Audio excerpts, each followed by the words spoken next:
Mark Manson wrote an article, Why Intellectuals Are Fucking Idiots, and it's a really good one. So basically, intellectual models, we like to think helps us understand or know the world, but truly they fall apart when they actually are applied, when you actually are integrated in the real world.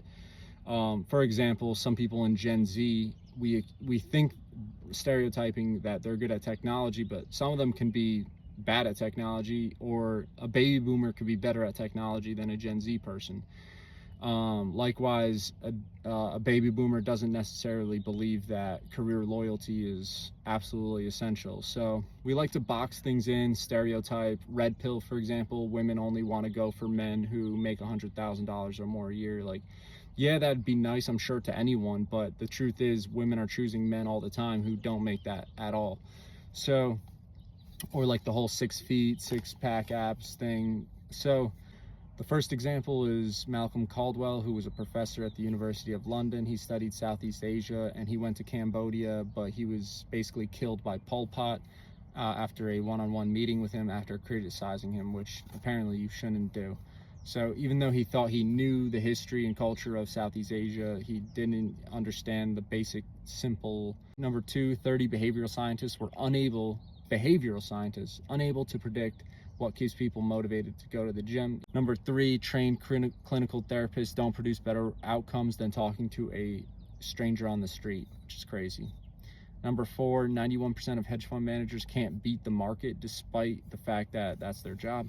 Number 5, a Harvard Business Review study found that 75% of corporate training actually makes employees less productive.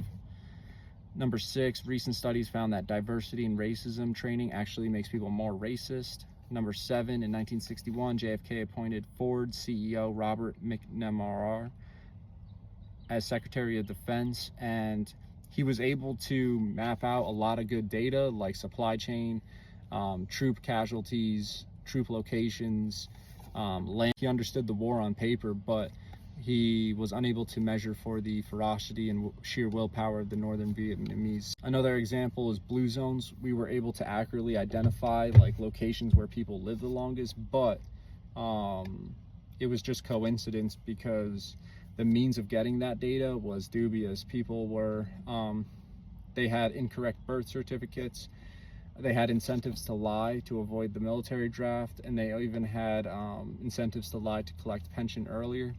In 1968, social scientist Paul Ehrlich predicted that the population would explode, world population would explode, and that millions of people would die from starvation, all marine life would die, and billions.